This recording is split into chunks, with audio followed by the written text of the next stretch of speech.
What country seems dangerous but really isn't? Geographically, Jordan appears to be in the midst of a danger zone. But it was safe enough to be visited by the amazing race less than 2 years ago. Jordan. Surrounded by danger, at least. Incredible country, with kind people. I would love to go back. Vietnam.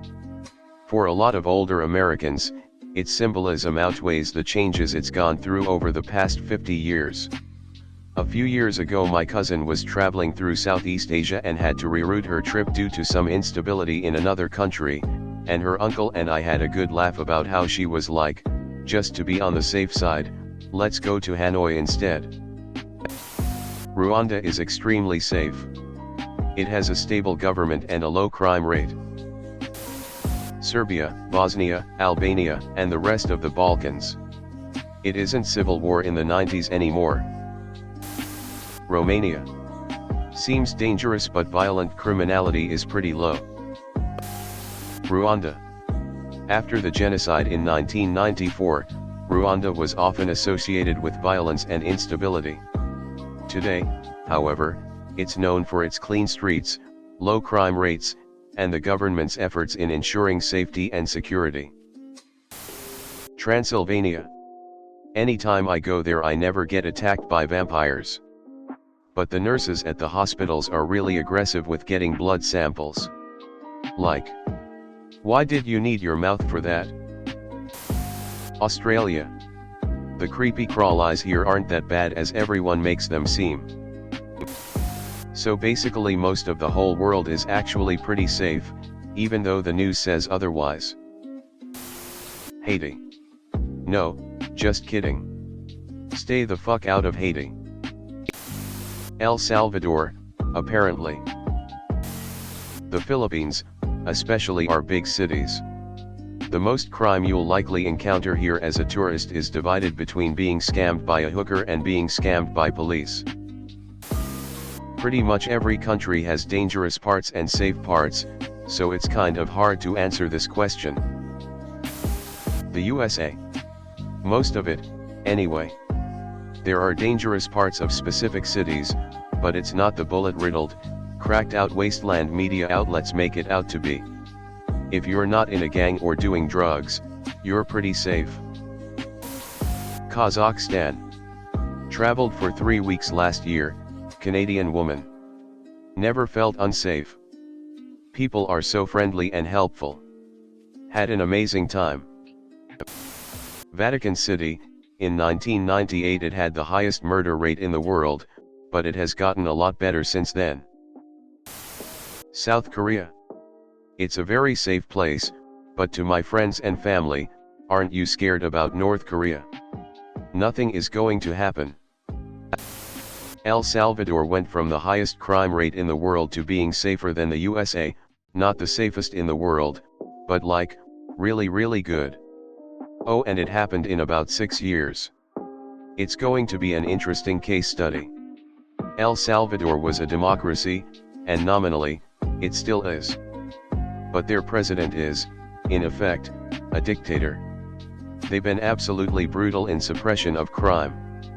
El Salvador now has the highest incarceration rate of any country in the world, even higher than the USA now. It's kind of hard to argue against, it's working. But what happens when their dictator dies/retires? Someone else will be walking into absolute power. The US. Most of the country has extremely low crime rates, they are just offset by a number of areas that are really fucking bad. Philippines. Lived there for a little and never once felt unsafe. People are super friendly. There certainly are spots and you need to have street smarts, but it is safe and peaceful in general. Albania. Wonderfully beautiful country with an extremely friendly populace. Australia.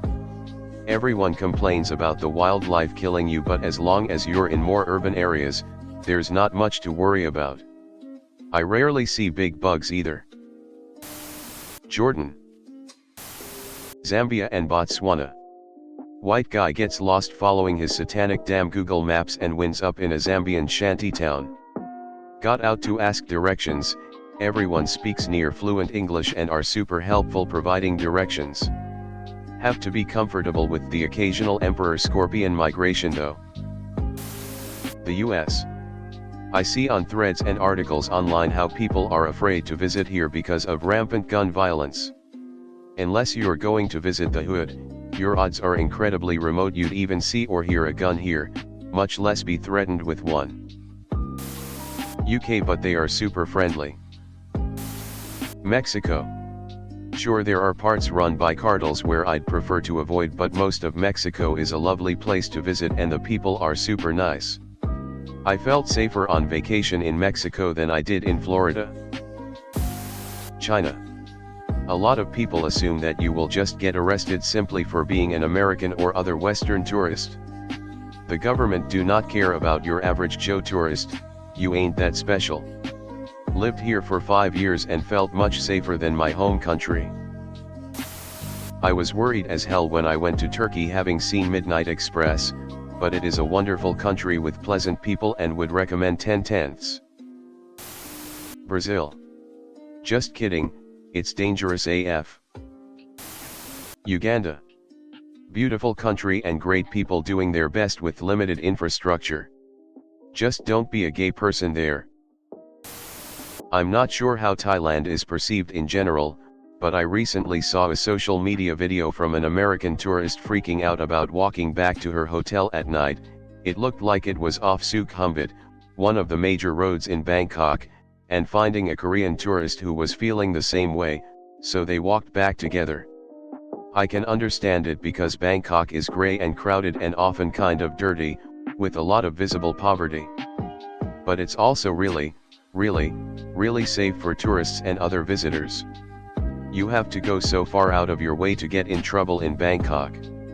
My wife and I lived there for 4 years.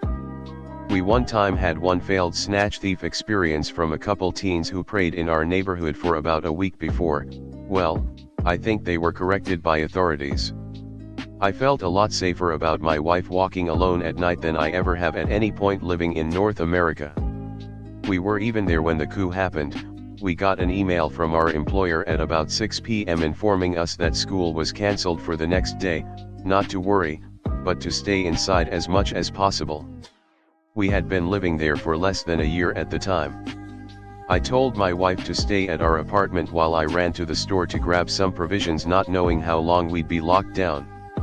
Ran across the street to the mall and saw about 24 senior citizens in the atrium doing jazzakais. I came home laughing. The coup sucked for democracy and all sorts of reasons, but even during a time of massive political upheaval, life went on normally and safely for most people. We were back to work in a couple of days, and honestly, since we weren't politically active there, if you weren't reading the news, you would have no idea anything was different. But news coverage back home made it look like Beirut 80s. But in a way that was even scarier. When fascism comes, it comes quietly. If you're not the one being crushed under the hammer of authority, all you hear is a faint tapping. People usually think Bosnia and Serbia is dangerous, but it's much safer than other European countries. Girls can walk at night without problem, never hear someone was robbed at gun or knife point. Most dangerous things happening is drunk bar fights. One example is Colombia.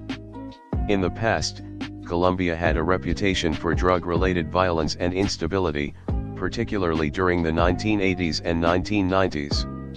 However, in recent years, Colombia has made significant progress in improving security and reducing crime rates. Many areas of Colombia, including popular tourist destinations like Cartagena and Bogotá, are now considered pretty safe for travelers. Similarly, countries like Rwanda, Georgia, and Oman, among others, may be perceived as potentially dangerous due to their location or political history, but they have made strides in stability and safety, making them viable destinations for travelers. Some of the people here are trying to get people killed. Australia. Our saltwater crocodiles are bigger and more aggressive than African Nile crocodiles, but they are miles away. Hardly anybody is stupid enough to go out into crocodile territory. It's safe here, low gun crime. Thinking Australia is dangerous is like thinking all Asians know martial arts. Rwanda. Neighboring DRC though is dangerous. Colombia. I go 2x a year. It's amazing. Mexico is often portrayed as dangerous due to drug-related violence, but many popular tourist destinations in Mexico, such as Cancun, Playa del Carmen, and Cabo San Lucas, are generally safe for travelers.